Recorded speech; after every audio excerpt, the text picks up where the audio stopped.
Je suis super content de vous retrouver afin de défoncer 98% des commentaires que j'ai vus sur la première voiture électrique de Ferrari, la Ferrari Luce.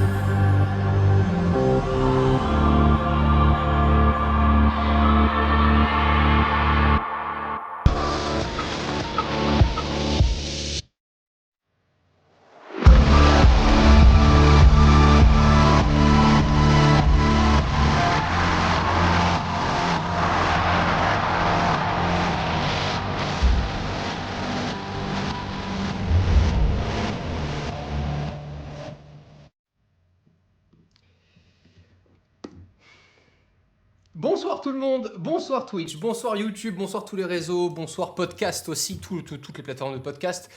Il s'est passé beaucoup de choses ces dernières semaines, c'est pour ça que j'étais un peu plus inactif en live. Je suis super content de vous retrouver pour 1h30 afin de défoncer 98% des commentaires que j'ai vus sur la première voiture électrique de Ferrari, la Ferrari Luce. Non pas parce que j'adore la technologie, ou parce que j'aime pas les Ferrari. Je suis un amoureux de Ferrari. Je suis né à Monaco. C'est comme Obélix avec la potion magique. Je suis né à Monaco sur les épaules de mon grand-père avec Michael Schumacher devant et Ferrari. Au passage, j'ai roulé une 458 pendant 4 ans. J'ai été l'heureux propriétaire d'une 458 Spider.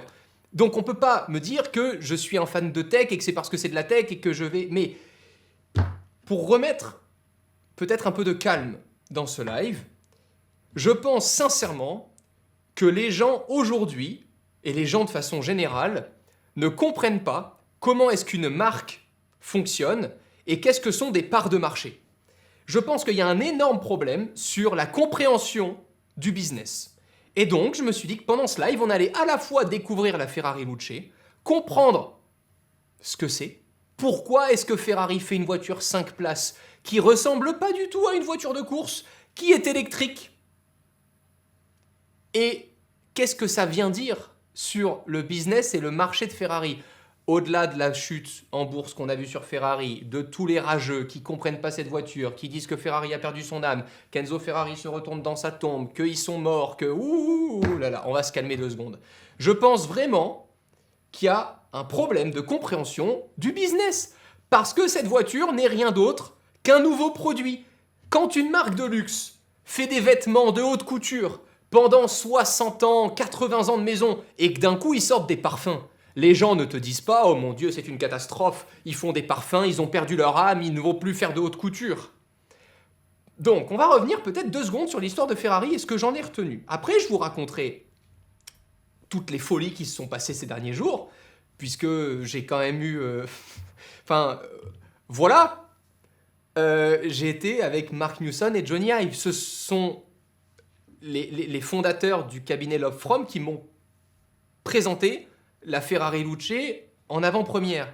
Et ça, même avec mes plus grands copains, je n'ai même pas pu le dire parce que, évidemment, tout devait être gardé sous la plus haute discrétion jusqu'au 25 mai, 22h10.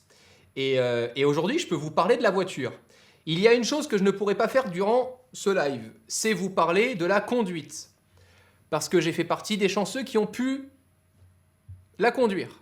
Je ne pourrais pas parler de la conduite. Donc je peux vous parler du design, je peux vous parler... Mais même si j'en ai très envie, je ne pourrais pas vous donner mes impressions sur la conduite. Et je pourrais même pas vous dire si j'ai aimé, pas aimé. Donc vraiment, sachez-le, je dois juste me plier aux règles d'une marque historique comme Ferrari qui m'a fait confiance pour la première fois. Donc je tiens vraiment à être très professionnel là-dessus parce que j'ai envie que ça recommence et parce que j'ai envie demain de découvrir leur programme course en GT3, leur SF90, le futur modèle qu'on pourrait attendre, un prochain Purosangue. Enfin, j'adore cette marque et je comprends surtout d'où elle vient. De base, Enzo Ferrari voulait gagner des courses.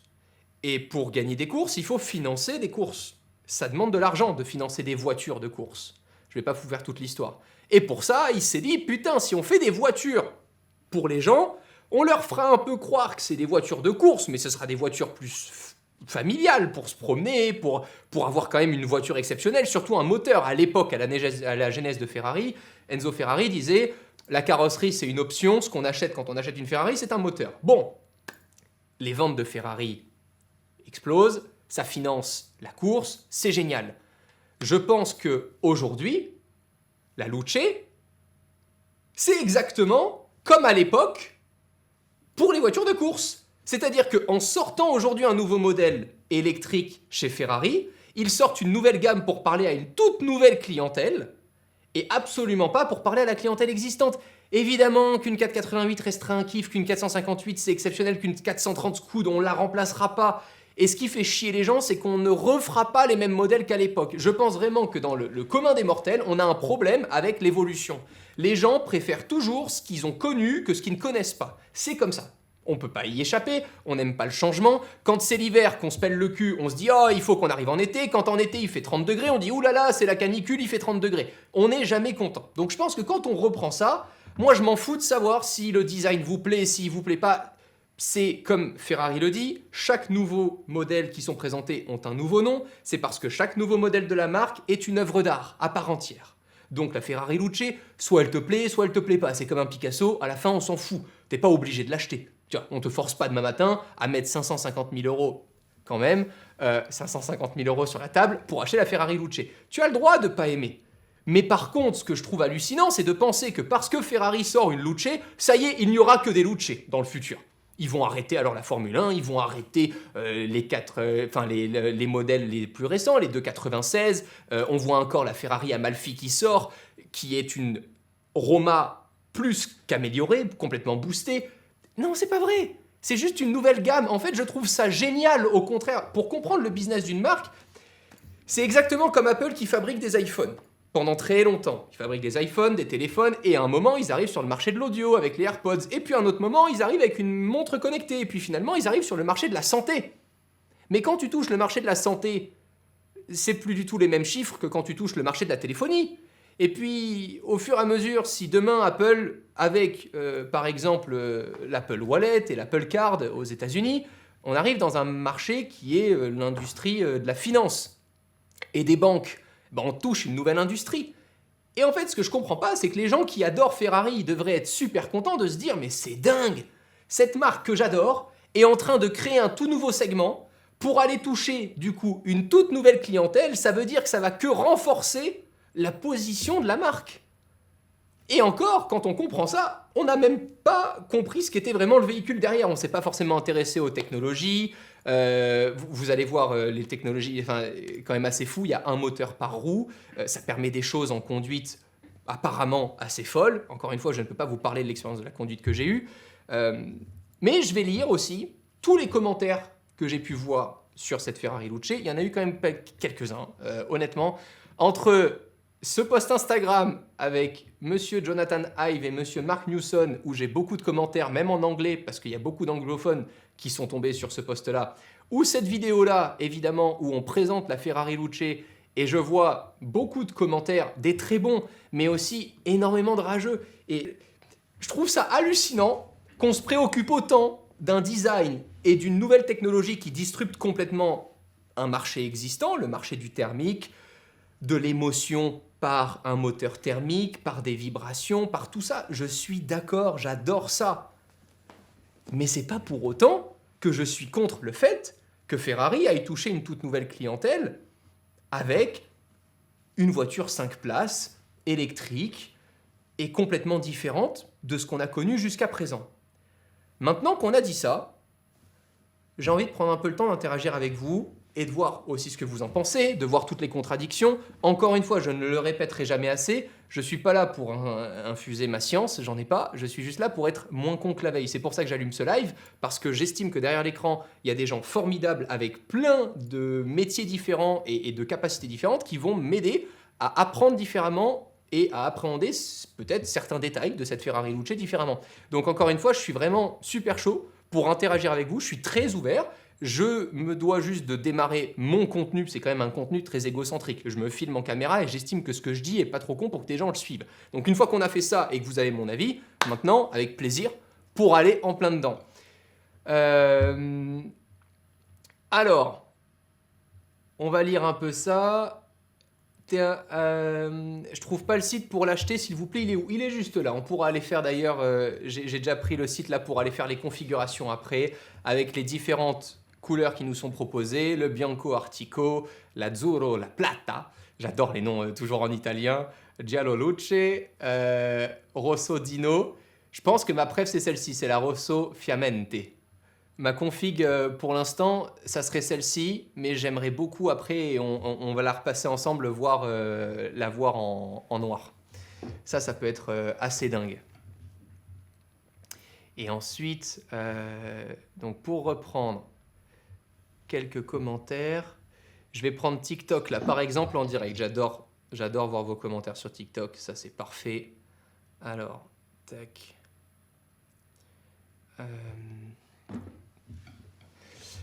Ça ressemble à une Honda Panda. Ah, on a tout vu, hein. On a vu le Fiat Multipla, on a tout vu. Je trouvais ça assez fou. L'automobile est l'un des milieux les plus conservateurs et c'est vraiment dommage. Alors, c'est vrai, et je suis toujours épaté par souvent les personnes avec qui j'échange et qui me disent « Ah, c'est quoi la voiture, par exemple, la plus folle que tu aies conduite sur circuit ?» Quand je leur réponds que sur circuit, à part la Formule 1 de chez Renault, vous avez peut-être vu la vidéo, on en a parlé souvent, ça fait maintenant plusieurs années que j'ai eu cette chance-là de faire partie du programme pour à la fin rouler une Formule 1 sur circuit, ça a été la Porsche Taycan Turbo S. La Porsche Taycan, pour moi, avait le meilleur châssis, la meilleure répartition des masses et tout. C'est une voiture exceptionnelle à conduire sur circuit. Et les gens étaient étonnés que je leur partage une voiture, par exemple, électrique. Pour moi, le problème, c'est le prix et l'autonomie qui n'est pas à la hauteur de ce qui se fait aujourd'hui. Alors, ce n'est pas une voiture qui est faite pour rentrer en concurrence avec une quelconque autre voiture. Et je vais être plutôt direct, c'est juste parce qu'on est dans l'industrie du luxe et que tant que l'autre voiture ne s'appelle pas Ferrari, tu ne peux pas comparer. C'est comme comparer Dior et Hermès. Ce sont deux marques de prêt-à-porter, de haute couture, ok, mais sur Hermès, c'est pas marqué Dior et sur Dior, c'est pas marqué Hermès. Sachant que tu payes évidemment l'appartenance à une marque iconique et historique, bah quand tu payes une Ferrari, tu t'achètes une Ferrari. Tu essaies même pas d'aller concurrencer ce modèle avec Tesla, avec BYD, parce que si on parle uniquement que des specs, on rentre dans une discussion de sourds avec évidemment comme l'iPhone, comme Android, où on se disait à l'époque iOS, Android, ah c'est chiant, c'est pas les mêmes capacités, j'ai plus de RAM chez Android, alors ça sera plus puissant. Et en fait non, quand tu t'intéresses un petit peu à l'OS, quand tu t'intéresses aux usages, pas forcément. C'est une électrique de luxe. C'est une superbe voiture de monégasque. T'es à Monaco, t'es blindé, t'as déjà des super belles Ferrari dans ton garage, t'as une Dodici Cilandri, t'as une Ferrari Amalfi, tu t'éclates, t'as déjà un Puro Sangue, bah t'as envie d'avoir une belle électrique 5 places pour prendre encore plus d'enfants à l'arrière, c'est parfait, mais évidemment qu'on compare pas du tout ce modèle aux autres. Une voiture comme une Ferrari, tu peux pas la comparer à une autre voiture, c'est pas possible. Soit tu préfères une autre voiture par les sensations, par le design, par l'histoire de la marque, mais je trouve que de base, rentrer dans une discussion de « je veux comparer cette voiture parce qu'elle est électrique, alors je compare les specs aux autres », ben ça veut dire que tu ne l'as pas roulée, tu ne peux pas comprendre comment est-ce qu'elle interagit, quelles sont les différences aussi une fois qu'on est dans la voiture et le feeling qu'il y a ou pas quand on la conduit. Est-ce que je vais la prendre en leasing? Non, je n'achèterai pas de Ferrari Luce parce que j'ai pas l'argent tout simplement. Je vais pas mettre 550 000 euros. Moi aujourd'hui, je suis pas du tout la cible pour l'instant. Est-ce que je serai pas la cible dans 10 ans? Je l'espère. Souhaitez-moi encore de prospérer et c'est super et on se le souhaite tous de travailler super bien et d'être récompensé pour ce qu'on fait. Moi je serai le premier, mais pour l'instant c'est pas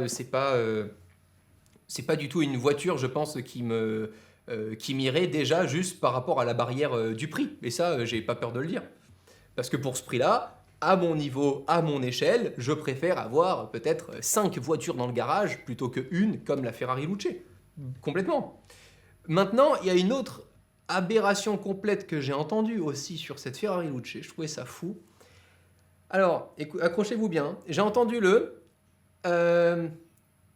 ils savent que la voiture est pas belle, ils savent qu'elle ne se vendra pas, et ils le font exprès pour montrer à l'Union européenne qu'ils ont fait un effort pour faire un véhicule électrique et qui ne s'est pas vendu. Je ne sais pas si on se rend compte de la connerie dans cette analyse. Donc tu penses qu'une Ferrari, et que la marque Ferrari, qui n'a aucun problème, si ce n'est des problèmes de riches, à chaque fois qu'ils sortent une voiture, elle est commandée, il y a 2-3 exceptions peut-être au milieu, ils font des réussites à chaque lancement.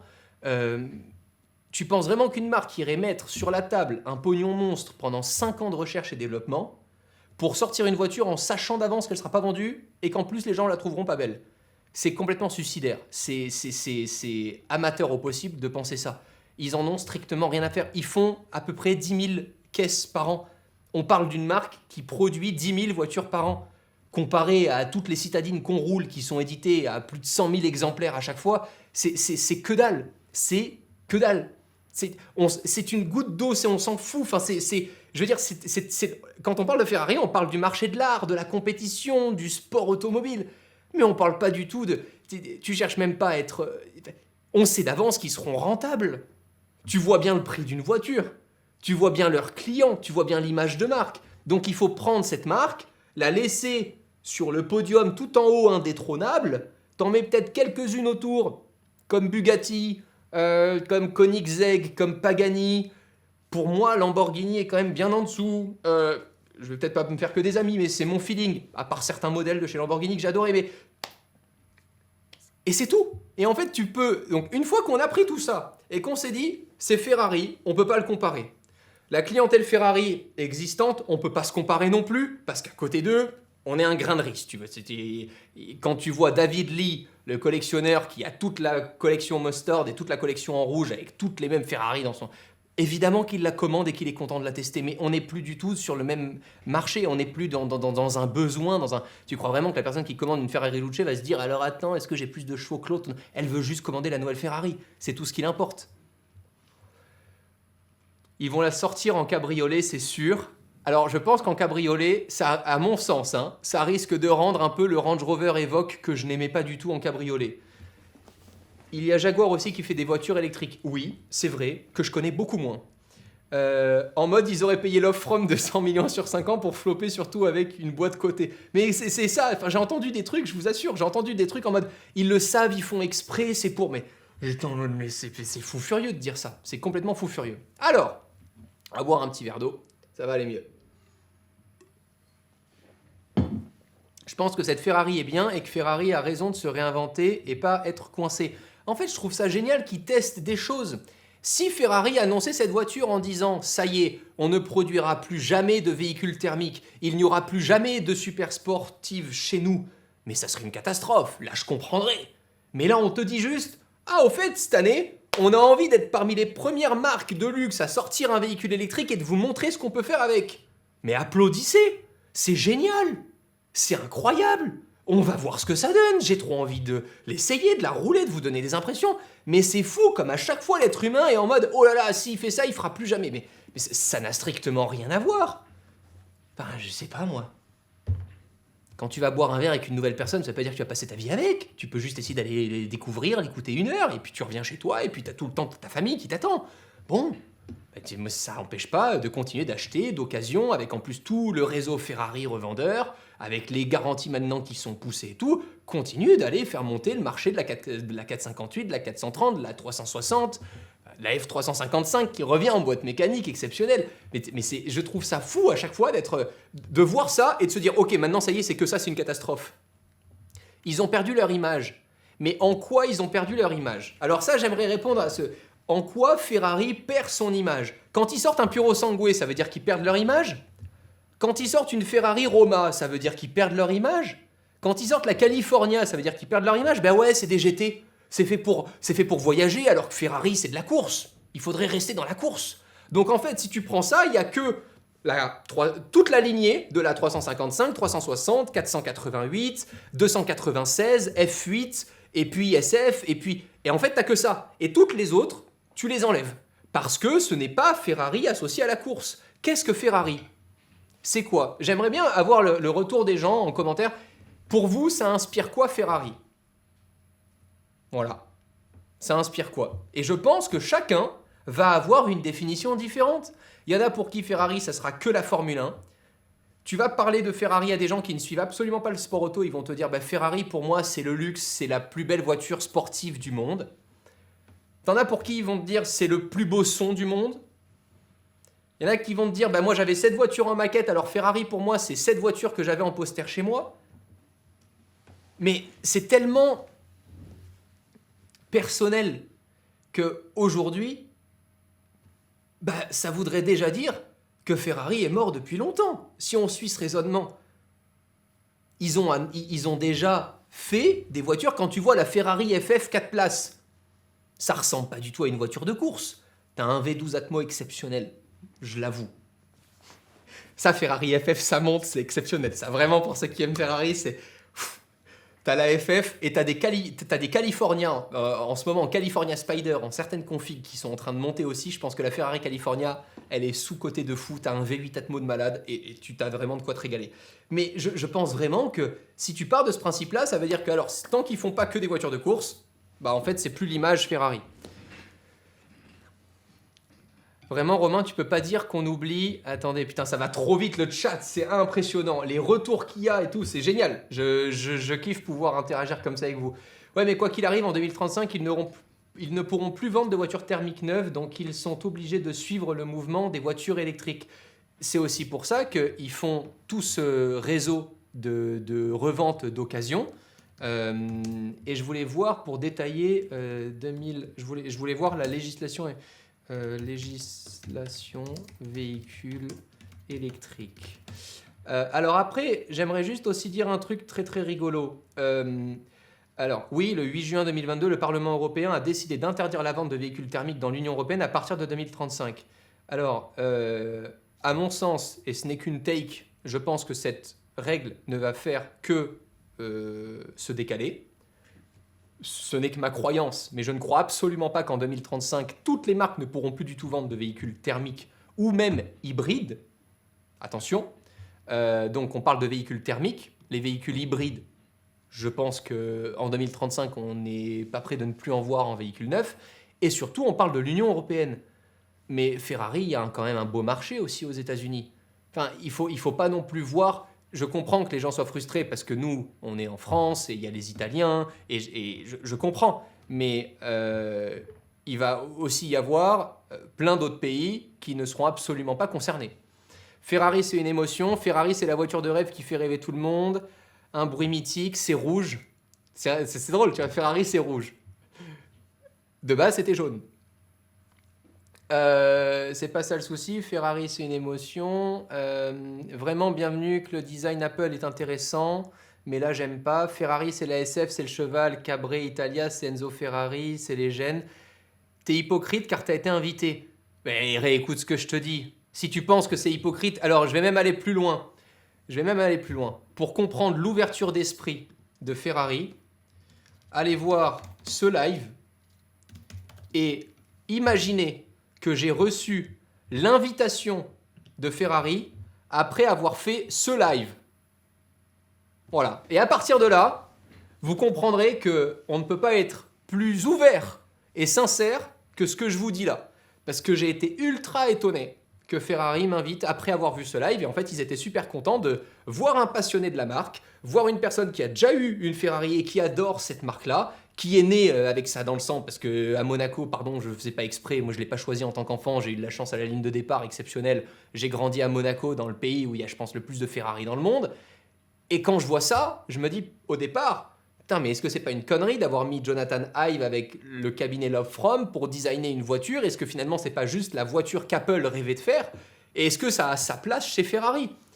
Et finalement, quand je comprends et que je dézoome et que je prends tout le business de l'industrie automobile, je me dis que c'est pas con du tout d'essayer maintenant de proposer une voiture électrique de façon différente, puisqu'on a quand même un truc qui est complètement différent de tout ce qu'on a pu voir aujourd'hui sur des voitures électriques et même en termes de ressenti et de ce qu'explique Ferrari, ce sont les palettes et le son. le son qui a été produit pour cette voiture n'est absolument pas un son artificiel. C'est un son qui est amplifié et qui provient de l'essieu arrière du véhicule où les moteurs transmettent réellement le son qu'ils font et c'est amplifié comme ça serait amplifié pour une guitare électrique. Et ce qu'on entend dans la voiture pour la première fois, c'est une exclusivité de ouf parce qu'en fait, pour la première fois, on entend réellement le son que provoquent les moteurs dans cette voiture. Donc en termes de technologie et de façon globale, il y a des choses qui sont complètement disruptives. En vrai, ça va, c'est une bonne voiture pour 20 000 € la Luce. Mais encore une fois, c'est pas la question. Est-ce que si demain Xpeng ou BYD fait cette voiture, elle coûterait ce prix-là? Pas du tout. Mais il s'appelle pas Ferrari. Voilà, alors ça fait chier les gens d'acheter un t-shirt à 800 € dans des marques haut de gamme, mais t'es pas obligé d'aller l'acheter chez eux, mais t'auras pas la marque. Donc on peut aussi comprendre tout l'héritage et tout ce qui va avec. Et je pense que c'est ce qui fait qu'encore une fois, cette voiture est impossible à comparer. On va prendre nos amis de chez Automoto qui étaient là aussi à l'événement et je vais lire un petit peu l'article pour qu'au fur et à mesure, on puisse voir ensemble s'il y a des choses sur lesquelles on peut réagir.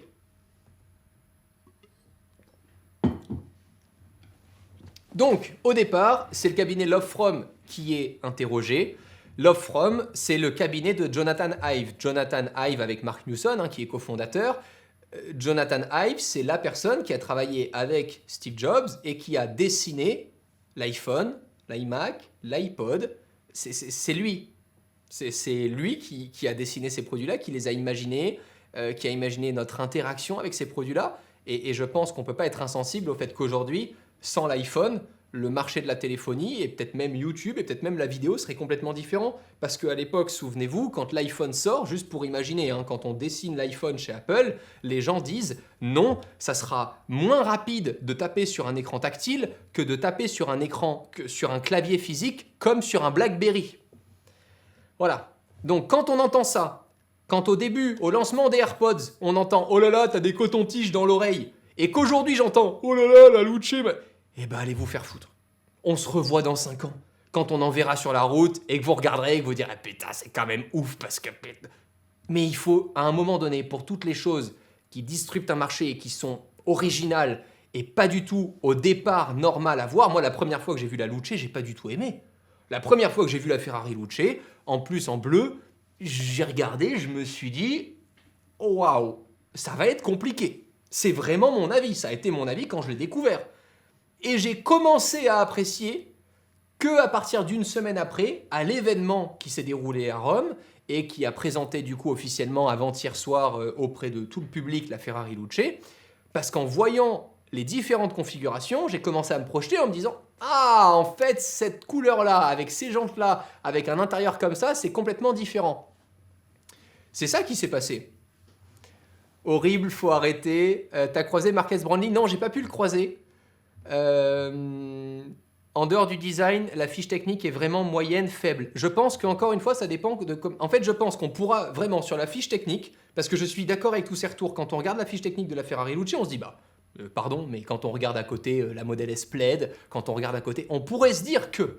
Mais il y a un truc qu'on peut pas voir pour l'instant et qu'on est tous impatients de découvrir, c'est la conduite. Parce qu'une conduite avec un moteur unique pour chaque roue, et qui va justement, vous allez voir, on va parler de la technologie qui permet de pouvoir faire accélérer un moteur plus qu'un autre pour éviter de sous-virer ou de survirer.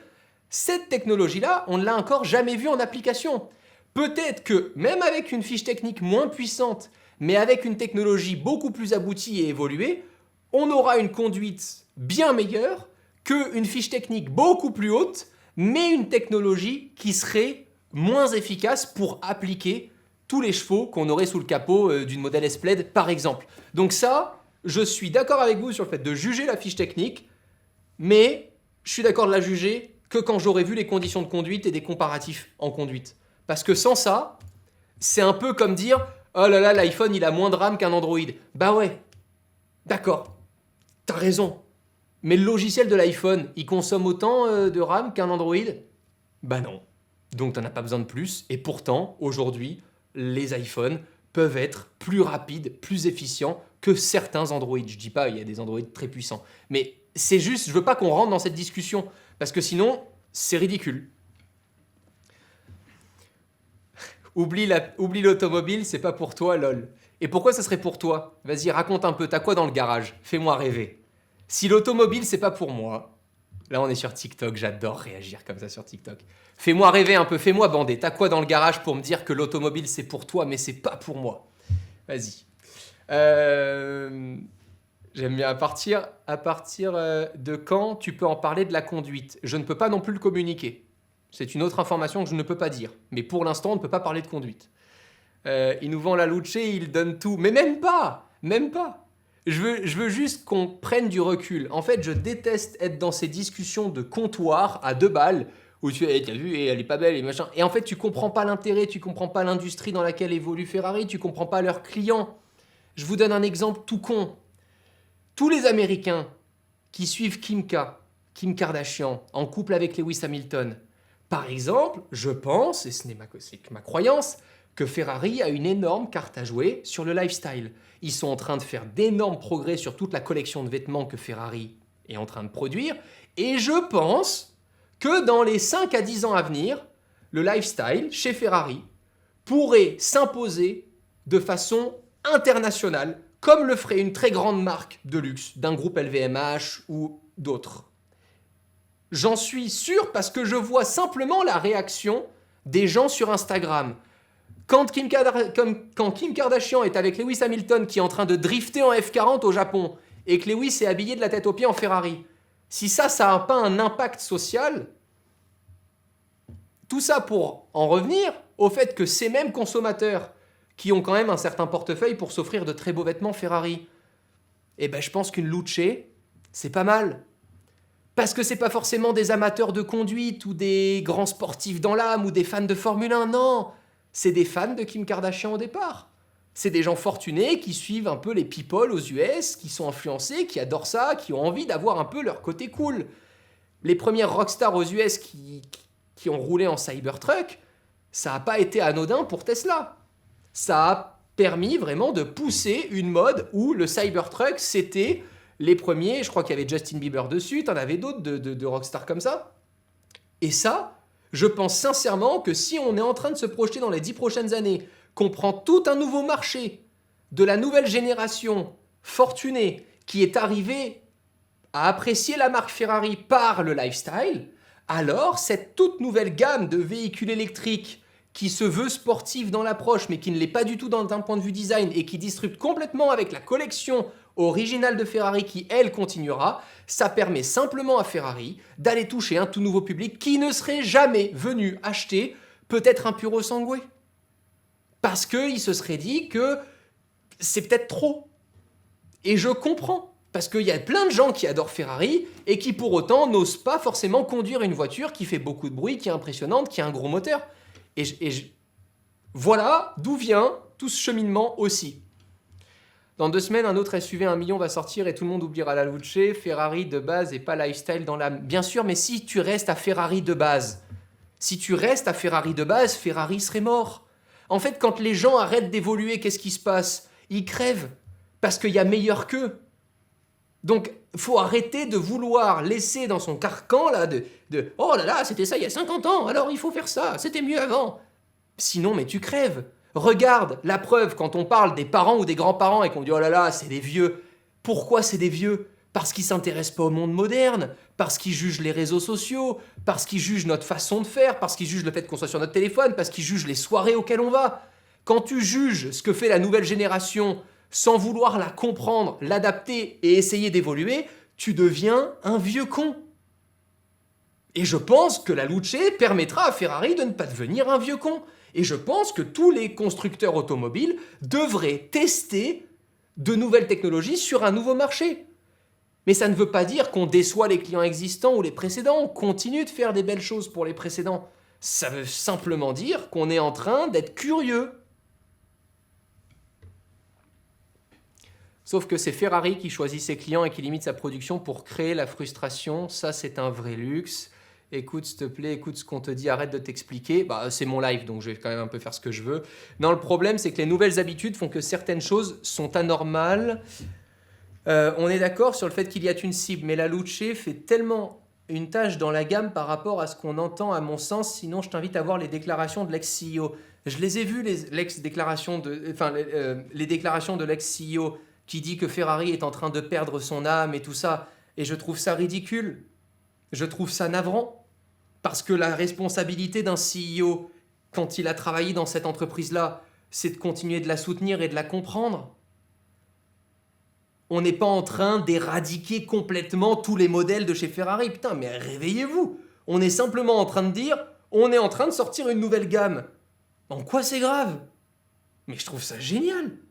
Qu'on aime ou qu'on n'aime pas, que ça se vende ou que ça se vende pas, Ferrari est en train de travailler sur des choses qu'ils n'avaient encore jamais fait avant. Ils vont donc apprendre de nouvelles choses et peut-être du coup rendre leur prochain véhicule thermique en V6 hybride ou même en V12. Quand on voit qu'ils arrivent encore à sortir un puro sangué, ça veut dire qu'ils vont encore itérer sur même des moteurs thermiques qu'ils ont l'habitude de faire parce qu'ils auront testé de nouvelles choses sur des moteurs électriques. Mais je trouve ça génial. Comment on peut reprocher à une marque qu'on aime d'évoluer? Même si c'est pour se planter, la meilleure façon de réussir, c'est d'essayer le plus possible pour se planter le plus possible, parce que plus tu te plantes, plus tu apprends, et à un moment donné, tu te planteras moins, et tu feras des choses encore meilleures. Donc c'est ça que j'arrive pas à comprendre. C'est comme dire, pourquoi Hermès fait des sacs alors qu'ils sont censés faire des selles? Ben voilà, merci. Voilà, non, parce qu'Hermès, de base, c'est un maltier, et il faisait des selles pour les chevaux. T'as raison. Je suis complètement d'accord. Mais peut-être que parce qu'il continue de faire aujourd'hui de la haute couture pour des selles de chevaux, pour de l'équipement d'équitation et des malles exceptionnels, eh bien, je pense, comme Louis Vuitton, comme Goyard, je pense que c'est parce qu'ils ont fait plein d'autres choses à côté qu'à un moment donné, ils se disent « Ah, mais on va peut-être aller interroger le designer qui a fait le sac parce qu'il peut peut-être nous aider là-dessus. Ah, on va peut-être aller interroger ceux qui ont fait les porte-clés ultra luxe il y a de ça 2 ans parce qu'ils auront peut-être compris comment est-ce que les aimants pourraient interagir de façon meilleure ensemble. » Et en fait, je trouve qu'on ne peut pas reprocher à une marque d'essayer quelque chose. Après, il y a une réalité qu'on attend tous. Qu'est-ce que ça donne à la conduite? Peut-être effectivement que c'est une voiture qui ne donnera rien. Et peut-être que Ferrari va se planter avec cette Luce. Mais qui se plante ou qui se plante pas, ce qui est souhaitable, c'est qu'ils essaient. Et c'est ça que je n'arrive pas à comprendre. C'est comment est-ce qu'on peut être contre le fait qu'on essaie quelque chose de nouveau. Ça, j'arrive pas à comprendre. Sans que ça ait d'impact sur les gammes précédentes et existantes. C'est ça que j'arrive pas à comprendre. Ils ont lancé ce modèle en série plutôt limitée, histoire de voir comment le marché réagit. Mais bien sûr, c'est exactement comme les gens qui te disent « Ah, Apple, avec l'Apple Vision Pro, c'est une catastrophe. » Mais c'est pas du tout une catastrophe. Ils ont appris des tas de choses avec l'Apple Vision Pro. C'est pas parce que ça s'est pas vendu à ta grand-mère qu'ils ont rien appris et qu'ils vont pas pouvoir utiliser certaines technologies peut-être dans des lunettes connectées demain.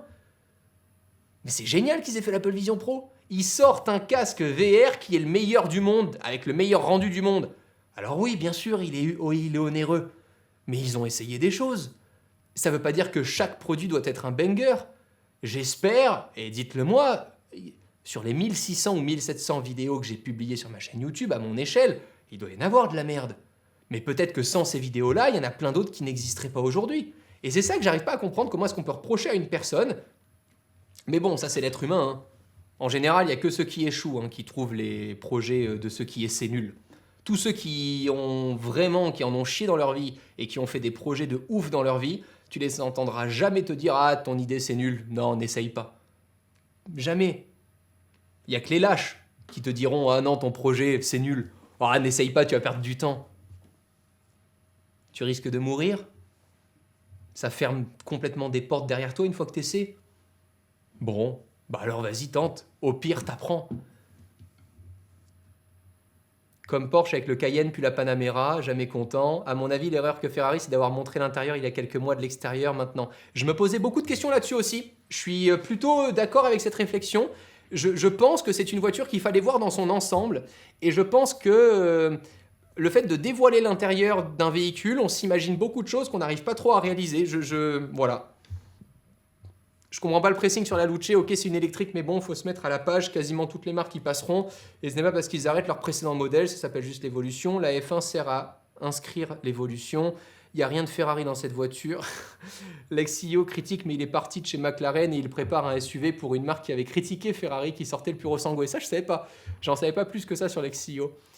Quel élément historique de Ferrari tu retrouves là-dedans? Quel élément te ferait acheter ça 600 000 euros? Moi, pour l'instant, je n'en trouve pas qui font que je me dis mais parce que je ne l'ai pas encore roulé plus que ça. Je ne peux pas parler non plus de la conduite dans ce live, je le rappelle. Mais c'est trop nouveau, c'est trop chaud pour que je puisse comprendre. Vraiment. Tout ce que je veux souligner, c'est que je suis content de voir une marque comme Ferrari essayer. Parce que pendant longtemps, je pensais que Ferrari était un peu tout seul dans son coin à se satisfaire de ce qu'ils font. Et je me suis dit, ok, pendant encore combien de temps? Très sincèrement, pendant longtemps, je pensais que c'était ça. Je me suis dit, j'adore cette marque, mais si on continue de cette façon-là, je ne sais pas s'ils continueront de surprendre les gens.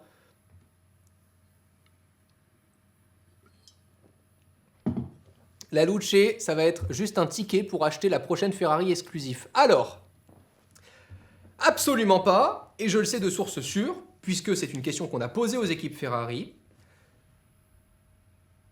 Tout le groupe Ferrari a insisté auprès de tous leurs clients existants en leur disant que ça ne changerait en rien leur classement de profil client d'acheter ou pas cette Ferrari Luce pour être sûr et certain que les gens qui passent commande aient vraiment envie de rouler une Ferrari complètement différente de ce qui se fait et surtout de ne pas voir arriver un énorme flop sur le marché secondaire. Imagine, ils obligent tous les clients actuels en leur disant « Ah bah si tu veux la prochaine Ferrari de fou avec un V12 Atmo, il faut absolument acheter la Luce. » Qu'est-ce qui se passe? Tu as plein de Luce neuves qui sont achetées, qui ne vont pas rouler. Elles vont toutes se retrouver très bientôt sur le marché secondaire. Et du coup, tu fais complètement perdre en image de marque et en valeur. Parce que d'un coup, tu inondes le marché avec un véhicule où tu sais d'avance qu'il n'a pas bien marché, puisqu'il y en a énormément en vente sur le marché secondaire et beaucoup de gens qui s'en débarrassent. Donc cette voiture, c'est une stratégie pour Ferrari complètement différente, et ça, je pouvais vous en parler. Et ça abîmerait du coup complètement l'image de la marque. Sur cette question-là, ils n'ont pas tort. Je trouve que c'était ultra smart. Moi, ça m'aurait fait chier qu'ils me disent bon bah ouais, évidemment, comme d'habitude, on a dit à nos clients, si vous achetez celle-ci, vous aurez la prochaine Puro Sangue de fou, ou la Dodge cylindrée, ou une prochaine style SF. C'est dommage, parce que je pense que c'est une voiture tellement différente qu'il ne faut absolument pas partir sur cet enjeu-là de forcer quiconque à l'acheter. Puis c'est évident, je vous donne un exemple. Les ferraristes, ils n'ont pas, en moyenne, c'est pas 25 ans l'âge moyen d'un ferrariste. Si tu mets dans les mains des ferraristes plutôt âgés, du jour au lendemain, en leur mettant un peu le couteau sous la gorge, une voiture complètement connectée, imaginée par l'off-from, par créer de la déception, ils vont rien comprendre.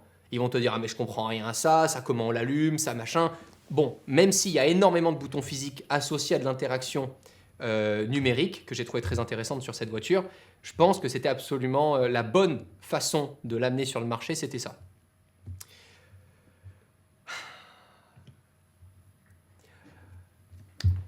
Habillé par une carrosserie et des ailes semblants, posées sur cette structure initiale, le capot court porte un aileron flottant. L'habitacle en goutte d'eau soigne le CX pour mieux comprendre les proportions. Passons à l'échelle, donc longueur 5,02 m, 5 cm de plus que le Puro Sangue. Pavillon culmine à 1,54 m du sol, c'est donc 5 cm de moins que celui-ci, mais les Porsche Taycan et AMG GT4 portes électriques sont nettement plus basses. Les roues antérieures mesurent 23 pouces, 24 à l'arrière. Les jantes se présentent en 5 branches ou en turbine. Les turbines, elles sont originales. Je ne sais pas si je préfère encore les 5 branches qui me rappellent un peu plus les jantes de l'époque où, la 360 Modena avec les feux par exemple, postérieurs surtout, à l'arrière. Et à l'intérieur, on a évidemment déjà bien appréhendé le design tous ensemble puisque c'est Johnny Ive, Mark Newson, les équipes de la From qui l'ont fait. Sur l'aspect un petit peu plus technique, Ferrari a développé une structure en aluminium pour sa première voiture électrique avec la batterie inhérente à l'électrique. La masse totale à vide atteint 2 tonnes 26, 2,260 plutôt, enfin 2260 kg, pas 26, à qui on rajoute 230 kg à un Puro Sangue, donc en fait elle est un peu plus lourde que le Puro Sangue. Virtuellement, vous aurez l'impression de conduire une voiture pesant 1700 kg, c'est ce que promet Gianmaria Vulcanzi, le responsable du développement de la marque. Et la sorcellerie réside dans l'usage de la vectorisation du couple, le torque vectoring.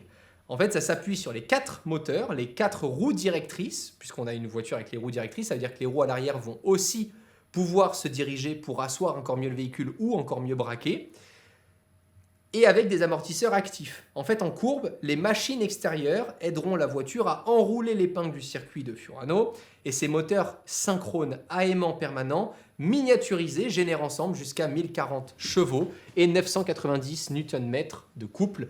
Les 100 km/h sont affranchis en 2,5 secondes et la barre des 200 km/h en 6,8 secondes. La Luce voyagera jusqu'à 310 km/h, mais agréablement. Et là, Via Abetton assure que la Luce est la Ferrari la plus confortable jamais produite. On a évidemment 3 sièges à l'arrière aussi, ce qu'on a pu voir. Et ensuite, pour continuer un petit peu dans les specs, alors, on a, qu'est-ce que je peux vous donner d'intéressant? Capacité de 122 kWh, et on avait annoncé, ouais, c'est ça, 530 km à peu près, 530 km d'autonomie selon la norme WLTP, et recharge à 350 kW. Et Maranello annonce également un gain de 70 kWh en 20 minutes. C'est des très bons chiffres, mais d'autres plateformes 800 volts commercialisées 5 fois moins cher disent aussi bien, voire mieux.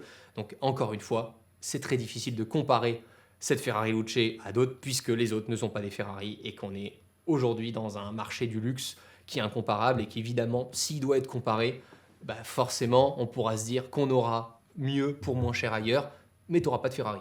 Première Ferrari que je suis heureux de ne pas pouvoir me payer. Mais si on suit ta logique, comment on justifie que le CX soit aussi négligé et moins bon qu'une Mercedes CLA de 2015, la taille auquel CX est moins bon qu'une Model X. Avec ce design, ils ont détruit le rêve de mon fils. T'as juste à pas la regarder, hein. Romain, tu trouves qu'elle a une âme? Pas un corps, mais moi, si tu dois me demander mon avis réel aujourd'hui sur les dernières Ferrari, j'ai très peu de sentiments où je me dis, il y a une âme. Quand je roulais la Ferrari Roma, je me disais, ok, c'est sympathique, mais est-ce que pour moi, c'est autant d'excitation qu'au volant d'une 488 Pista ou que d'une 458 Speciale? Non, j'ai pas, parce que je pense que quand on dit qu'une Ferrari a une âme, c'est parce qu'elle nous rappelle un moment de nostalgie qui nous est propre. Et donc moi forcément, quand je pense à Ferrari, je pense à Michael Schumacher, au bruit de la Formule 1. Ou alors je pense à la 360 Modena ou la 360 Challenge plutôt. Mais parce que c'est ma nostalgie, mon histoire avec Ferrari. Et je pense qu'elle est propre à chacun. Par exemple, je savais à chaque fois, j'avais des discussions avec des amis entre la 488 ou la 458. Moi, je disais, bah, franchement, le turbo, j'ai beaucoup de mal avec la 488. Je trouve que j'ai pas ce son atmosphérique, j'adore et tout. Je dis, ouais, mais quand même, regarde à rouler et tout. Et en fait, on avait juste pas les mêmes, la même histoire, le même feeling entre toutes. Mais ce qui est vraiment intéressant, je pense vraiment qu'il faut se concentrer 2 secondes sur une caractéristique, c'est la vectorisation du couple. Ça, c'est vraiment novateur dans un véhicule comme ça, avec 4 machines synchrones à aimant permanent, une par roue. Et d'ailleurs, je me suis même penché sur c'est quoi la vectorisation. Alors, plus les transmissions intégrales prennent leur place dans l'industrie de l'automobile moderne, plus les technologies qui les entourent se multiplient. Et l'un des termes qu'on entend souvent dans le domaine, c'est la vectorisation du couple. En fait, c'est une technologie qui sera d'ailleurs de plus en plus utilisée dans un monde de véhicules électriques. Voilà quelques explications pour ceux qui sont comme moi et qui étaient en mode « Attends, vas-y, rappelle-moi 2 secondes ce que c'est ». Dans le cas des véhicules à moteur thermique, la vectorisation du couple est en quelque sorte une extension du différentiel ordinaire. En fait, elle permet au différentiel de distribuer le couple disponible, variable selon la demande, à une seule roue de façon indépendante. Autrement dit, grâce à un ordinateur et à des capteurs qui détectent une perte d'adhérence, c'est des systèmes qui permettent de mieux répartir la puissance aux roues pour améliorer la précision de la tenue de route lors de la prise d'une courbe, par exemple, ou même lors d'une accélération. Donc en fait, les différentiels peuvent envoyer la puissance de gauche à droite selon la demande, et ce, beaucoup plus rapidement et à des incréments plus précis. Par exemple, on avait les premiers exemples de vectorisation du couple qui ont vu le jour en course automobile et plus particulièrement sur les voitures de rallye dans les années 90. Et au début des années 2000, c'est Honda qui a innové en ajoutant le système Super Handling à la sportive Prélude. Même si la Prélude était une traction, l'ordinateur de bord permettait au différentiel, avant de transférer la puissance de gauche à droite, afin d'améliorer la tenue de route dans les virages. Je trouve ça vraiment exceptionnel et ça me donne encore plus envie de voir ce que ça donne et de vous le partager surtout parce que je l'ai conduit, mais je peux pas vous en parler. Donc je peux rien vous dire de plus.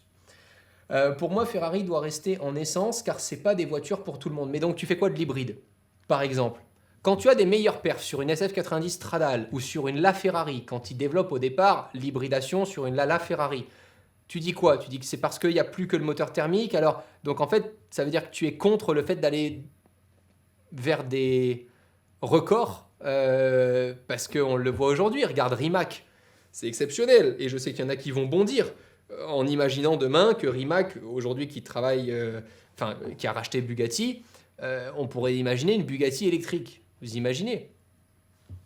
Ferrari existe en hybride et c'est la FXXK. On s'en fout des perfs. Elle est juste... toi, t'aimes pas. Ok, j'ai compris. La 390, c'est la même chose, je crois bien. La Alpine A390, elle a aussi la vectorisation de couple. Je savais pas ça. Je pense que j'ai pas roulé beaucoup de voitures avec cette technologie-là, en tout cas sur une 4 roues motrices. Surtout qu'une Rolls est faite pour être silencieuse, marché de luxe, quand une Ferrari comme une 812 Competition est faite pour être radicale. On n'a pas peur de voir disparaître les autres modèles super sportifs et c'est compréhensible de sortir du lot avec un nouveau véhicule pour toucher une nouvelle cible et gagner davantage d'argent. Mais demander 600K pour acheter une caisse avec un look de voiture chinoise raté, c'est presque du manque de respect. Je trouve ça affligeant de trouver autant d'excuses pour justifier le manque d'intérêt pour la beauté du véhicule. La beauté est subjective, mais à un moment donné, il y a un consensus. Ben, ça va pas avec. C'est là où je suis pas d'accord. C'est là où je suis pas d'accord.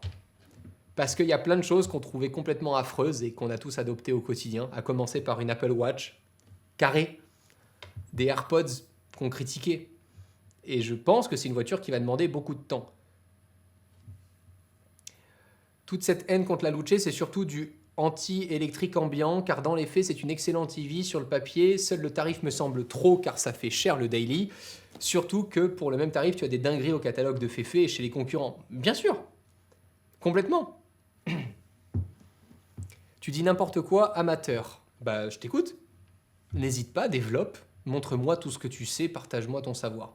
Exceptionnel, Ferrari fait... Vous remarquerez que je rigole souvent quand j'ai des commentaires très peu constructifs, très courts. Tous les autres, là, dans le chat, je me régale avec vous. Merci, parce qu'à chaque fois, ça me permet de découvrir d'autres contradictions et de voir au fur et à mesure. D'ailleurs, j'avais envie de vous partager un avis que j'ai trouvé ultra pertinent sur cette Luce. C'est un énorme collectionneur qui s'appelle David Lee, qui est l'un des plus grands collectionneurs du monde. Évidemment, récemment, une 250 GTO acquise aux enchères qui a fait le tour du monde. Il a une collection de fous furieux avec toutes les Ferrari en jaune et en rouge, les deux couleurs iconiques. Et c'est vraiment une personne assez incroyable, ultra humble, qui est tout le temps dans le partage, qui est drôle en plus. Les montages quand même, je trouve ça génial avec Ferris Bueller, c'est exceptionnel, la folle journée de Ferris Bueller. Il y en a qui ont vu ce film, pour moi ça c'est vraiment un film de l'époque, c'est exceptionnel. Et donc il a partagé son avis sur la Ferrari Luce et ce qu'il en dit, puisque lui va l'acheter, et il nous explique ce qu'il en pense. Et je trouvais ça juste intéressant d'avoir, pour le coup, un avis constructif d'une personne qui roule toutes les Ferrari du monde et qui les a toutes chez lui. So I know that on the Luce, there's a lot of comments. A lot of people are really, I'll have different perspective on it. You know, it's a big departure from what I like. You know, all the other product that I've bought, all the other models that I've bought from Ferrari was, whether you like it or not, still very Ferrari-esque style, right? Ferraristic style, right? I wouldn't be so narrow-minded to say it's absolutely no good right now. As a business person, you know I'm a business person. You got to understand what Ferrari's perspective is, right? They wanting to come out with an EV car. The client base, they're really targeting for, it's not the traditional Ferrari customers. We have enough cars to buy. They're putting out a lot of great cars that we're buying, right? would that alienate the Ferrari customers? Some guys would try. Like I would buy it to see how it is, and I buy every car that Ferrari makes to be fair, to see if I like it, instead of just looking from afar and not really trying it out, not experiencing, and just making a judgment, right? So, but I do see, and Mr. Benedito's also said that he's looking for a new client base, and I think the client base that wants this car doesn't want it to be too aggressive, didn't want it to be a race car, wanted to be more of a regular car, and wanted to be more EV looking. I guess EV has a certain style, and this is kind of the style, right? The jury's not out on it yet for me until I give it more time and until I see the real thing. So I know. Je trouvais ce retour très intéressant pour ceux qui parlent un minimum anglais. C'est à peu près ce que je vous ai partagé jusque-là. Ils peuvent pas critiquer Ferrari, sinon ils se font boycott. J'entends mais tellement de conneries. Tu te fais boycott par Ferrari si tu fais complètement le con avec ta caisse, si tu fais tâche à la marque, mais arrêtez. À l'événement Ferrari auquel j'étais, il y avait énormément de collectionneurs. Ils étaient tous là en train de dire qu'il y en a certains qui n'aimaient pas, d'autres qui aimaient, d'autres au contraire. Ferrari, ce sont les premiers. Quand j'ai découvert la voiture au tout début, ils m'ont dit: est-ce que là, tout de suite, là, tu peux nous partager juste ce que t'en penses à chaud? Et je leur ai dit que j'avais énormément de mal au premier abord avec ce design, que j'ai fait des retours sur certaines pièces, sur les sièges, sur des choses comme ça. Je leur ai fait plein de retours et en fait, c'est une marque ultra ouverte, à condition que tu sois un minimum juste dans l'approche constructif. Mais faut arrêter avec ce truc de oh là là, Ferrari paye tout le monde, ou il mettrait. Enfin, franchement, je n'ai jamais connu une boîte aussi familiale avec aussi peu de monde que Ferrari. J'ai eu la chance de rencontrer presque tous les gens qui ont bossé sur cette Ferrari en termes d'équipe d'ingénieurs, de designers et tout. Ils sont tous venus pour me demander quel était mon retour, parce que je faisais partie, j'avais la chance de faire partie des premières personnes. Ils m'ont dit quand même, juste pour l'anecdote, que donc avant qu'il se passe certaines choses avec la voiture dont je ne peux pas vous parler aujourd'hui, les précédentes personnes à avoir été au même endroit que moi, c'était Charles Leclerc et Lewis Hamilton. Voilà, comme ça fait plaisir. Donc c'est assez fou. Quel est ton passif avec l'automobile? Je pense que tu peux regarder sur YouTube. Il y a pas mal de choses. J'ai commencé par aimer beaucoup l'automobile à l'âge de 11-12 ans. J'ai eu la chance autour de moi d'avoir un entourage qui à un moment donné a eu, et c'est comme ça que je suis rentré dans l'amour de Ferrari, une 360 Modena F1 Spider en bleu ciel. C'était exceptionnel dans les années 2005, peut-être 2000, un peu plus tard, 2008, peut-être 2010. Et c'est la première voiture Ferrari que j'ai connue. Et ensuite, tout s'est, après, plus tard, accéléré avec la chaîne YouTube. J'ai eu l'occasion de faire beaucoup de sujets automobiles, avec l'arrivée évidemment des nouvelles technologies dans les véhicules, mais pas que. Mes premières vidéos de voitures, vous pouvez taper par exemple, là vous allez assez... je pense que vous avez de quoi rire. Tu peux taper par exemple Maserati Romain Laneri, et là tu as une vidéo où je testais il y a 12 ans une Maserati avec Seb Delaney au Top Marque à Monaco. Donc je suis pas en train de te dire là que comme par hasard du jour au lendemain j'arrête de parler d'iPhone et je parle de voiture. Je suis un amoureux de l'automobile. Je surkiffe ça, et je vais vous le dire d'ailleurs pour ceux qui seront là ce week-end. J'ai la chance demain de partir en Dodici Cylindri à Sport et Collection pour l'événement 500 Ferrari contre le cancer sur le circuit du Vigan. Voilà, je pense que si tu n'aimes pas les bagnoles, tu pars pas comme ça en pleine semaine pour aller à un événement caritatif une fois par an qui est juste exceptionnel. Donc je pense qu'il n'y a pas grand-chose que je peux pas sortir qui viennent pas de mon cœur en fait. Et j'ai essayé d'être au contraire depuis le début le plus sincère possible. Vraiment, encore une fois, pour ceux qui n'ont pas vu cette vidéo-là, allez voir, c'était la toute première vidéo avant même que Ferrari me contacte et me propose de découvrir ce modèle-là. Bon, vous allez avoir mon avis à chaud lors du design intérieur quand il a été révélé. Puro Sangue, tu aimes? Au départ, j'avais beaucoup de mal avec le fait d'avoir une... Ils ne peuvent pas dire ni 4x4, ni SUV, ni parce que c'est un Puro Sangue et que, a priori, je n'en ai jamais conduit. On a l'impression de vraiment conduire une 812 quand on conduit un Puro Sangue, malgré la taille, le gabarit et autres. Donc au départ, j'ai eu beaucoup de mal avec cette voiture. Et là, c'est, je pense, les premiers moments cette année où quand j'en vois dans la rue à Monaco, je me dis, waouh, il y a quand même une gueule. Il y a quand même un truc qui se passe, quoi. Tu as une Ferrari neuve? Non, j'en ai acheté une d'occasion il y a 6 ans de ça. Et tu as la vidéo ici si tu veux la voir. Hop, c'était celle-ci. La 458 avec Ferrari 458, Seb de l'année.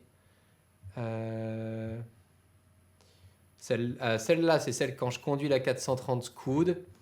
Et Seb, Ferrari 458, Seb de l'année. Une fois, il a été, pour vous donner l'anecdote, parce qu'on se connaît depuis 15 ans avec Sébastien, il a été la chercher pour moi quand elle descendait à Monaco. C'est le moment d'acheter. J'ai acheté une Ferrari. Elle est où cette vidéo? Voilà, livraison de la Ferrari de rêve. Et ça, c'était la config que j'avais. Elle me manque terriblement cette caisse. Elle était incroyable. 458 Spider, siège carbone, les jantes atelier, full carbone à l'intérieur. C'était vraiment une config en Spider avec les surpiqûres orange. C'était juste exceptionnel. C'est une voiture, je lui ai mis 15 000 bornes en 3 ans et demi, 4 ans. Donc ouais, j'ai roulé. Je me suis vraiment fait kiffer. C'était pour moi la première voiture de mon premier amour quoi, en voiture. C'était incroyable. Et je pense que c'est parce que justement, j'ai cette passion-là pour la marque que pour moi, c'est incomparable. Jamais je me dirais, j'aimerais que Ferrari fasse que des véhicules électriques. Jamais je me dirais que Ferrari, faut qu'il fasse que des véhicules thermiques parce que je pense que c'est justement aujourd'hui, en comprenant les deux mondes, que tu peux faire évoluer le thermique et que tu peux faire évoluer l'électrique. Donc en fait, je resterai avec un amour inconditionnel pour cette marque. Est-ce que le design de chinoise va pas un peu casser le design type Xiaomi? Rien à voir avec la 812, pas du tout. Pour ceux qui ont conduit des Puro Sangue, vous m'en parlerez.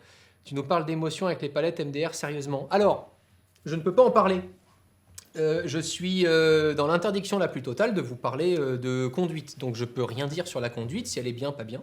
Mais ce qui est sûr, c'est que les palettes ont l'objectif de rajouter du feeling et de l'émotion avec la voiture. C'est leur objectif à Ferrari de faire ça. Donc il faudra encore une fois voir ce qui se passe. Est-ce que je serai là au Vigan samedi? Je suis là au Vigan vendredi, samedi, dimanche. Voilà. Sur le stand notamment Ferrari, puisque je vais pouvoir rouler pour la première fois une Dodici cylindrée. Et évidemment voir tout le programme là-bas. En plus, la 458 commence à bien coter, elle est folle. Elle est folle. Tu roules en quoi maintenant? Très beau t-shirt. Alors en ce moment, et je crois que je ne l'avais jamais dit, mais en collection, et je la roule très très très peu, une SLS AMG Roadster. J'ai pu faire un coup à un moment donné sur une SLS AMG Roadster qui était en config exceptionnelle. Donc voilà, je ne l'ai jamais montré, je ne l'ai jamais partagé, mais c'est le véhicule aujourd'hui que j'ai gardé en collection. Et mon seul objectif, je fais tout pour que ça se passe en 2026, c'est de reprendre une 430 Scuderia et de la garder à vie. Voilà. Pour moi, mon modèle iconique, c'est une Ferrari 430 Scuderia, noir, étrier jaune, ceinture jaune, bande, si possible grise ou jaune. Voilà. Pour moi, c'est le summum de tout ce que je peux imaginer en véhicule de rêve et ça serait mon objectif en tout cas de pouvoir avoir ce bijou après à vie. Je sais pas s'il y en a qui ont ça dans Passion Automobile, mais j'aime beaucoup se dire que tu sais, jeune, j'ai 30 ans et je me dis si j'arrive à avoir un véhicule et que je le garde toute ma vie, ça sera un peu, tu sais, genre le véhicule de collection de la famille. Voilà, j'aimerais énormément ça. Tu sais pourquoi tu n'as pas le droit de parler de la partie conduite pour le moment? C'est une directive de Ferrari. Pour l'instant, on ne peut pas du tout parler de conduite, donc je ne parle pas de conduite. Je ne peux pas dire si j'ai aimé, pas aimé, ce qui était bien, pas bien, je ne peux rien dire. Mais je sais qu'en tout cas, à un moment donné, on aura le droit de vous parler un petit peu plus du ressenti. J'ai une take sur la Luce, c'est une voiture d'ingénieur. Tout le transparaît dans la communication et le design. Ça parle de performance, de design de son châssis, très particulier. Pour moi, c'est une voiture qui va faire un 6 minutes 40 sur le NURB et qui va totalement mettre à la ramasse toutes les Tesla Plaid, SU9, etc. Parce que bon, 1000 chevaux, Ferrari, c'est pas 1000 chevaux, Tesla. Tu sais si Johnny Ive et Mark Newson ont eu des inspirations pour ce design? Alors, dans les échanges que j'ai eus avec eux, je sais que leur enjeu, c'était de créer une seule et même pièce et ils ne voulaient pas différencier l'intérieur de l'extérieur. Donc, ils ne voulaient pas du tout imaginer un intérieur ultra futuriste, minimaliste, design et un extérieur qui reprend les codes de l'ancien. Parce que justement, ils se sont dit que quitte à disrupter le marché, il faut tout faire différemment pour qu'on ne puisse jamais comparer cette Luce à toutes les autres voitures existantes.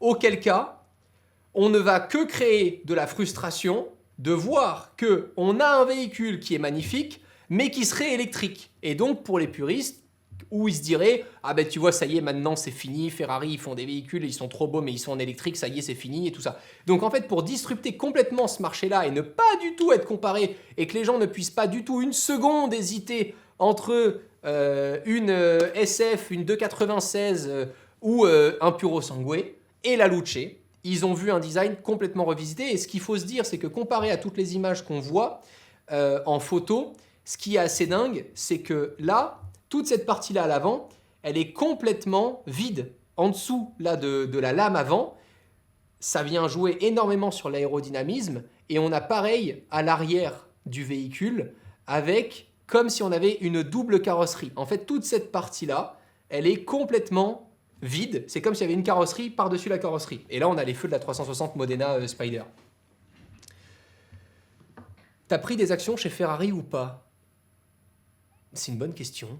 Je crois que j'en ai un peu depuis très longtemps. Voilà.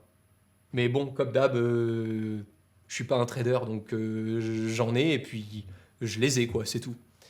Et toi, t'aimes bien? Alors, peut-être que c'est une question que vous vous posiez, parce qu'on a tous l'impression que depuis tout à l'heure, je suis en train de défendre. Non, pour moi, j'essaie juste d'expliquer la volonté de Ferrari derrière un véhicule aussi différent et incapable d'être comparé aux autres.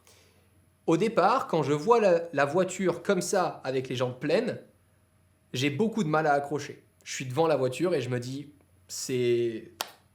qu'est-ce qu'ils ont fait? Vraiment, mon cerveau au départ, je me dis, je vais mettre énormément de temps à l'apprécier. Il s'est écoulé plusieurs jours et quand l'annonce a eu lieu et que j'ai pu voir la configuration et le configurateur de disponible, il y a une couleur qui n'est pas disponible là, qui est le full noir brillant avec des jantes 5 branches comme ça, noir également, et intérieur, je crois que c'était un marron foncé. J'ai trouvé ça sublimissime. Cette config aussi en orange, il y avait une config Rosso Dino très orange prononcé, avec un intérieur que j'appellerais l'intérieur Hermès, tu vois, vraiment c'est un orange ouf. Je me suis dit que c'était complètement dingue et j'ai commencé à apprécier le véhicule à partir de ce moment-là. Donc je pense qu'il nous faudra au moins 2-3 semaines avant de considérer que c'est ça, parce qu'on n'est absolument pas habitué à ce genre de véhicule-là. Et je pense que avant qu'on en voit rouler sur la route, qu'on entende les essais des journalistes et tout ça, de toute façon, je ne sais absolument pas quand est-ce que le véhicule sera disponible, mais j'imagine au moins plus d'un an avant qu'on les voit sur la route. Donc je pense qu'à un moment donné, c'est sûr qu'on le verra et qu'on se dira « Ah quand même, il y a un truc ». Voilà. Je pense vraiment que, par exemple, cette configuration, je la trouve exceptionnelle. Moi, je la trouve trop belle. Voilà, je ne sais pas vous expliquer pourquoi, c'est très subjectif, mais cette config, sachant qu'on peut choisir d'avoir l'écusson Ferrari, soit ici en plein en physique, pas en peint, ils n'ont pas fait d'écusson peint sur ce modèle-là, celui non plus à l'avant n'est pas peint, et ici on a le choix, soit celui-ci sur la partie un peu plastique noir, en plus grand, soit l'écusson ici, mais on ne peut pas avoir les deux, c'est soit l'un, soit l'autre. Et je trouve ça... moi, cette configuration, on va pas se mentir, c'est tellement horrible, je suis écœuré. Je trouve que ça fait pas du tout l'esprit Ferrari maintenant, mais maintenant c'est fait. Mais encore une fois, je suis désolé, quand je vois un Puro Sangue, c'est pas l'esprit Ferrari, c'est parce qu'ils ont mis un V12 dedans. Mais quand tu vois une voiture comme le Ferrari Puro Sangue rouler, ben je vois pas là. Pour moi, une Ferrari, c'est écrasé sur la route, c'est une voiture de course, c'est une GT3, quoi, tu vois. C'est ça. Donc c'est ça où je. J'ai pas comparé de véhicule si tu lui avec honnêteté, je te parle d'inspiration, design, il a toujours eu de l'évolution dans l'automobile, mais là en moins de 5 ans, on a l'électrification, un SUV, une citation daily chez Ferrari, ça fait beaucoup, je comprends. Le Puro Sangue est également nul, d'accord, pour ceux qui n'aiment pas. Pour moi, je suis désolé, c'est pas les lignes Ferrari, complètement. Mais je pense que une marque qui continue de vivre sur les 50 prochaines années ou même les 100, c'est pas une marque qui permet de survivre à ce monde actuel qui évolue et je pense que c'est normal de ne pas suivre les codes de l'ancien pour la suite. Tu oses critiquer le Puro Sangue et défendre la Luce, mais non, je défends rien, je défends le fait d'essayer. Arrêtez de me faire dire ce que j'ai pas dit, vous venez de me demander à l'instant si j'aimais ou si j'aimais pas, je vous ai dit qu'au départ, le design, j'ai pas du tout accroché et qu'il a fallu que je regarde plusieurs configurations pour me dire putain, en fait, je kiffe. Donc, me faites pas dire ce que j'ai pas dit. Juste, je ne comprends pas qu'on ne puisse pas être content de voir une marque aussi historique que Ferrari tester encore des nouvelles choses aussi disruptives. Je trouve que c'est bien pour une marque d'aller vers des choses qu'ils n'ont encore jamais testées. Je trouve ça bien. En vrai, c'est chaud de voir de grandes marques être full électriques, non? Ben oui, mais c'est pour toutes les mêmes. Je suis pas impatient de voir Lamborghini en full électrique, même si ça a des capacités de fou, même si... Parce que pour moi, un V10 Atmos sur une Huracan, bordel, c'est quand même incroyable. Une SVJ en roadster avec un V12, c'est quand même incroyable. Bon, ça n'a pas la même histoire pour moi que Ferrari. Donc c'est comme ça. Chacun son histoire avec ses marques. Il y en a certains qui ont grandi avec la Countach dans la chambre. Bon, moi, c'était plutôt Formule 1 Michael Schumacher ou à l'époque, c'était la 360. La 360 Modena, c'était ça, quoi. On va trop parler puriste, mais c'est un live que je voulais cool avec vous. J'avais besoin de ce moment-là avec vous. J'avais besoin de parler de bagnole. J'avais besoin parce que je voyais tellement de choses dessus. Je me suis dit, putain, c'est horrible de voir ça. Et franchement, pour parler maintenant du design un peu de l'intérieur, je vous assure que ça, je peux vous en parler. Alors, il y a quelque chose que j'ai pas trop apprécié, c'est le volant. Le volant, en termes de grippe et autres, j'ai fait déjà des retours quand on me les a demandés et je trouvais que le volant était un peu fin, un peu trop rigide. J'ai pas forcément apprécié le volant, même si le design est magnifique et rappelle évidemment les voitures anciennes. Par contre, tout l'habitacle, c'est exceptionnel. Chaque bouton a un clic, un bruit précis. Le Manettino est magnifique. Quand tu passes par exemple du mode wet au mode dry, tu as ici toute une animation de couleurs qui arrive en fondu, qui te montre que tu es dans le bon mode. Quand tu modifies par exemple le chauffage ou des choses comme ça, ils ont fait exprès d'avoir une animation avec une couleur beaucoup plus prononcée et d'une certaine sur un certain endroit pour que sans quitter les yeux de la route, tu vois quand même ce que tu es en train de faire juste avec le bouton physique, la toute petite, le tout petit interrupteur pour bouger par exemple la climatisation ou le chauffage. La clé de la Ferrari e-ink. E-ink, c'est la technologie d'encre numérique qu'on a tous sur nos Kindle par exemple, les liseuses. Eh bien, ils ont créé une clé avec de l'encre numérique e-ink. Quand la clé est sortie, on a le logo Ferrari complètement illuminé. Quand la clé rentre pour pouvoir l'allumer, à ce moment-là, le logo jaune Ferrari s'assombrit et le logo jaune apparaît sur le petit levier de vitesse pour passer en mode drive. C'est sublime. L'intérieur, franchement, est exceptionnel. J'ai eu beaucoup de mal au début, mais quand tu rentres et que tu poses ton cul dedans, je te jure, c'est exceptionnel. Un seul écran, pas trop grand, qui peut se bouger de droite à gauche pour éviter de démultiplier les écrans. Toutes les interactions entre tous ces boutons finalement là qui sont physiques, tous ces boutons physiques avec et associés au tactile, c'est des superbes idées. Je pense vraiment qu'il y a énormément de très belles choses à reprendre sur d'autres véhicules. Parce que là où par exemple on avait une SF90 où il y avait énormément de technologie, avec notamment tous les boutons tactiles et autres, parfois qui ne marchaient pas, qui pouvaient bugger, où il y avait plein de choses comme ça que j'avais entendu de certains ferraristes, je me dis que là, associer le bouton physique avec une interaction tactile, c'est vachement bien fait. Vraiment. Je me demandais comment ça marche cet effect avec la clé e-ink nice. Ben voilà, ça marche comme ça. L'écran qui peut se bouger et de façon vraiment très délicate. Il y a un truc aussi que j'ai pas trop compris, que je trouvais beau, pas très esthétique mais pratique, c'est les portes gobelets. Ouais, les portes gobelets, j'ai pas trop compris. Je me suis dit, la console centrale, elle est mais sublime. Sublime, avec le cuir autour, il y a juste les boutons où il faut, il y a les bons espaces à chaque fois, les angles de chaque enfin, franchement, c'est du Johnny Ive, quoi.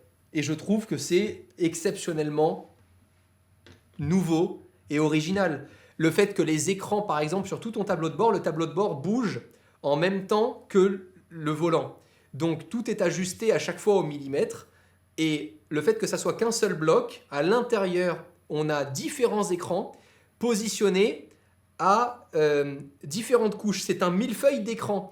Ce qui fait que tu as un effet de profondeur entre les écrans à l'intérieur de ce même écran et qui te donne une impression de profondeur avec les données de calcul, la vitesse, mais aussi une aiguille analogique, enfin physique. C'est vraiment super bien fait. Franchement, c'est ultra bien fait. L'intérieur, pour moi, il n'y a pas grand-chose à dire. À l'arrière, sur les 3 places arrière, moi, par rapport à ma taille, ma tête touchait très légèrement, mais c'était très léger. J'avais pas ce sentiment d'être un peu écrasé. Ce qui est aussi très disruptif, parce qu'on a rarement vu ça, c'est la prolongation. En fait, on ne se rend pas compte, mais dans la vraie vie, ici, entre le capot avant et le pare-brise, on a vraiment cette sensation de fondu. Et c'est assez fou de voir un pare-brise qu'on a l'impression de confondre avec le capot avant noir. C'est assez bien fait. Aussi les essuie-glaces de chaque côté, ils ne voulaient absolument pas d'essuie-glaces au centre pour ne pas briser cette ligne et du coup ce fondu. Et les essuie-glaces sont synchronisés et viennent essuyer le pare-brise de façon à ne jamais se croiser.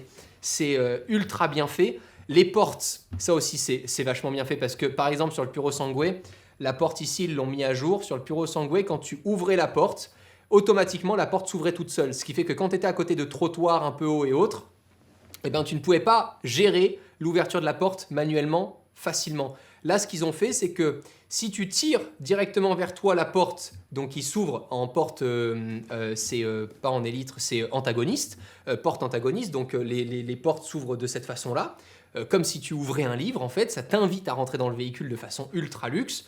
Eh bien la porte peut s'ouvrir directement en la tirant vers toi et là c'est à toi de gérer à quel point tu veux l'ouvrir. Si tu veux qu'elle s'ouvre toute seule, tu appuies d'abord sur le bouton et tu tires vers toi et à ce moment-là la porte vient s'ouvrir de façon complètement autonome. Pareil à l'intérieur, tu as le petit bouton pour fermer la porte automatiquement. Il est payé, mais pas du tout, sinon ça serait marqué sponsorisé. Putain, et c'est fou de ne pas connaître ce milieu comme ça, incroyable. Tu te rends compte de tout ce que je dis depuis tout à l'heure? Je suis en train de te citer Lamborghini, je suis en train de te parler de Maserati. Putain, c'est pas possible de faire ça. C'est vraiment... Enfin, je suis désolé que ça soit la télé-réalité qui vous donne ce genre de code, mais quand on fait un placement de produit et quand on est payé par une marque, tous mes lives, c'est marqué sponsorisé, c'est indiqué collaboration commerciale. Enfin, ça fait 15 ans que je fais ça. Je vous parle là juste moi avec le cœur, quoi. Oublie les commentaires TikTok. Ouais, je vais essayer, mais j'aime bien prendre tous les retours. Réel, c'est un super iPhone à 60K. La flotte des garages Ferrari vont devoir être formés à de la grosse maintenance s'il y a des problèmes sur les packs batterie. De plus, il y a l'ouverture de packs batterie obligée, de voir un endroit dédié, déjà eu des problèmes de batterie. Ça, c'est sûr que ça change complètement le... Rien à voir, mais tu as des infos sur la partie recharge. Ferrari a noué des partenariats avec des réseaux existants. On n'a pas du tout, à ma connaissance, j'ai pas eu d'infos là-dessus. T'as raison, j'ai pas eu d'infos là-dessus. Ça serait assez cocasse, mais possible de voir une Ferrari se recharger sur un réseau de Tesla, hein. Mais c'est possible. Porsche le fait, donc on pourrait très bien le faire. Ferrari ont réinventé les essuie-glaces, c'est juste fou. Il y a plein de détails comme ça qu'on voit pas. Vraiment, énormément. Par exemple, le... Vous allez être fou. Alors, comment vous expliquer?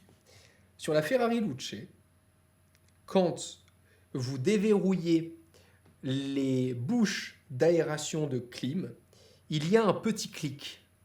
Un clic qui s'entend à peine. Et qui est très subtil.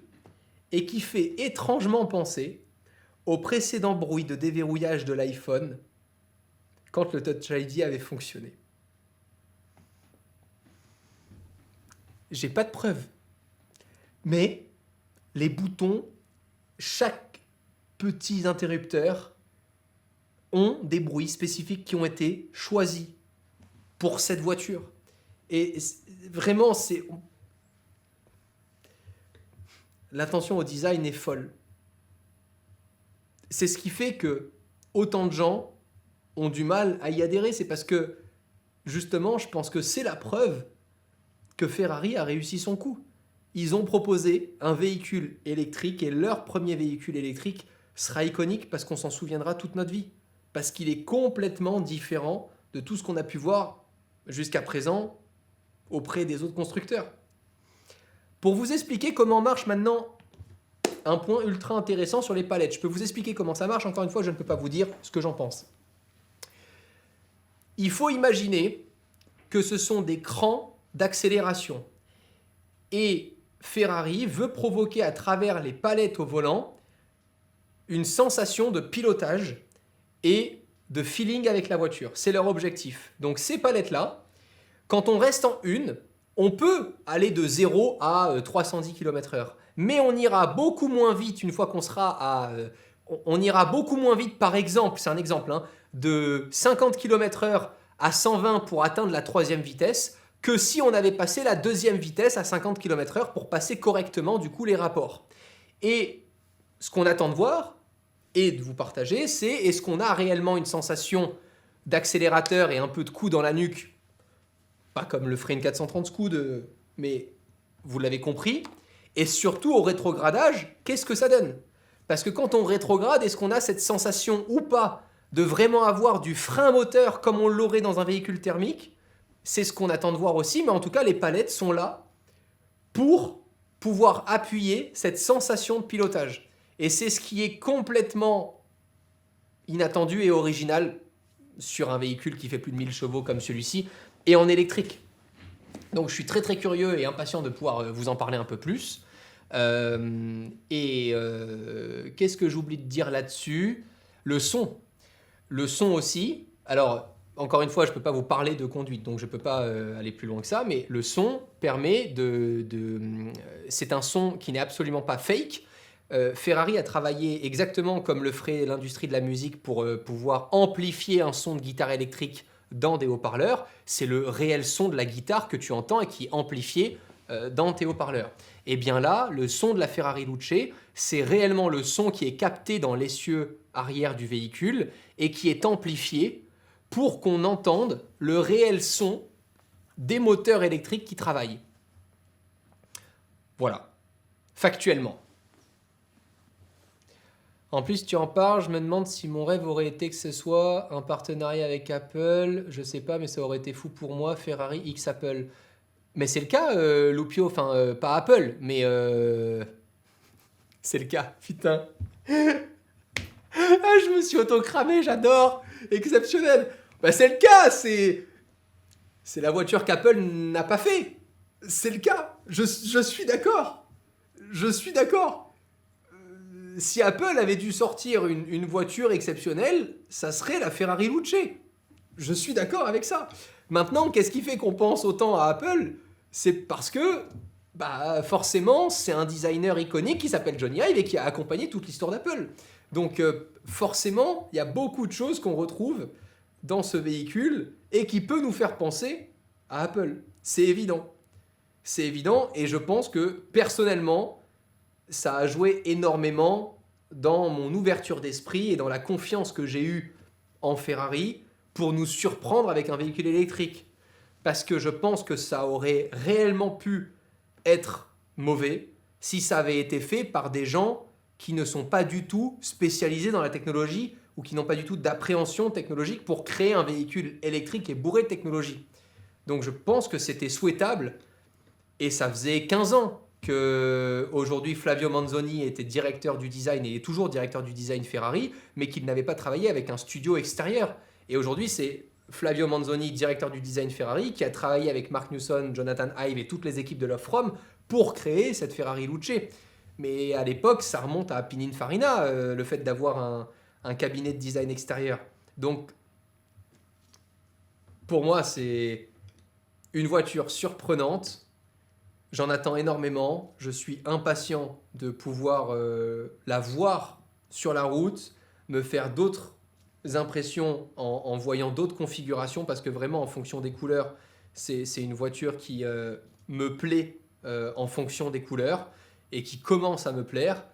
Maintenant, c'est une toute nouvelle gamme, c'est un tout nouveau produit. Et c'est pas parce que Ferrari fait de l'électrique qu'ils feront plus ce qui fait de Ferrari une icône pour les précédentes générations, mais pour les futures générations, quand on s'adresse 2 secondes à des adolescents aujourd'hui, ils nous parlent quand même de la voiture qui saute toute seule, de BYD, voilà, de Rimac avec tous les records qu'ils détiennent. Et je pense que c'est important de s'inscrire aussi pour toucher cette nouvelle génération.